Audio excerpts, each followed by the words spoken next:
Hi, sixth grade. All right. Welcome back to some Go Math 10.5, finding the area of a trapezoid.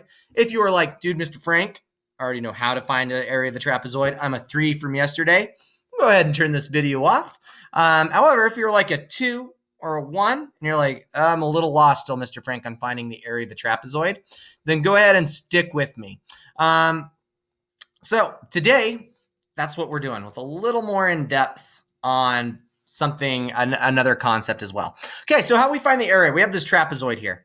We have a base of 6 centimeters and 3 centimeters and a height of 4 centimeters. We can tell because of that dotted line. Okay, first thing we're going to do, base 1 plus base 2. So what's 6 plus 3? Boom, 9, you got it. All right, so we're going to say 9 centimeters. Okay, now what are we going to do? We could either times it by the height now, or we could divide by 2. So I like to divide it by 2. So you know what? Actually, let's wait. Let's wait, because we can actually times it by the height and still be okay, right? So let's say, because if I divide it by 2, I'm going to get some decimal, and that's okay. I'm going to get 4.5, but maybe I don't know that. So let's say, okay, I got 9. I'm going to times it by 4. I'm going to get 36. Okay, 36. Now I have to divide that by 2. So 36 divided by 2 is 18. Okay, so my area is 18. Again, add these two up, times it by the height, divide by 2. You're done. Or add these up, divide by 2, times it by the height, and you're done. Easy as that, guys. It really is. Something a little harder, though. Okay, let's say that they don't give you the height. That they just say, here's the area. What is the height? And you're like, oh, no. Actually, pretty easy. Pretty easy. Not too bad. Okay, so we're going to kind of do the same thing. We are going to add these together. All right, because we don't know what the height is, but we know what the area is. So I'm going to use my calculator, because you guys are allowed to use a calculator on this. So 27.5 plus 12.5, and I get 40, right? You can't see that. Okay, 40. Now I am going to divide that by 2, because that's what the formula is. Okay, and I get 20. I divide that by 2 to get 20. Now, to figure out what the height is, because the height's missing, I'm going to take that 20 and divide it by the whole area, 500. So I'm going to put 500 divided by 20 is 25. So I'm saying my height is 25. Now we can check that. How we're going to check that is just by doing the formula, right? Of figuring out the area. We're going to pretend we don't have the area. So I'm going to say 27.5 plus 12.5 equals 40.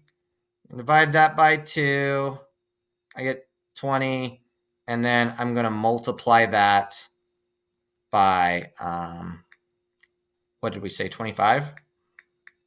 And I get 500. So I know the height is 25. So it worked. Okay, let's do one more. All right, look at this weird one.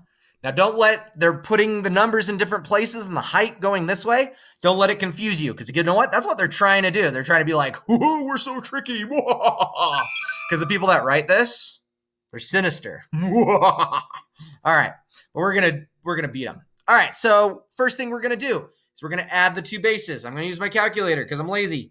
7 plus 3 and 4/10. I get 10 and 4/10. Now I am going to divide that by 2, because that's what I would do normally. And I get 5 and 2/10. 5 and 2/10. And now we're going to divide that by the area. So 54.6 divided by 5 and 2/10. We get 10.5. Okay, so we're saying our height is 10.5. We're saying our height is 10.5. Let's prove it. Plus 7. So 3 and a fourth plus 7 equals 10 and a fourth. We're going to divide that by 2. Get 5.2. And now I'm going to times that by 10. 10.2. And I get, or 10.5. 10.5. There we go. And I get exactly what I'm supposed to get. Okay, guys, I hope that helped. I hope you're not confused. If you are, Best way to do it is to definitely dojo or text me. Google Classroom, I check about 3-4 times a day. I do check it, but if you want immediate, dojo is a great way. Immediately, I'll answer you back. Even if I'm on a walk with my doggies, I will answer you back on that ASAP. So, hope you learned something. Hope you have fun with geometry. And after this lesson, it's in the calendar that we will have our math party. So, look forward to that.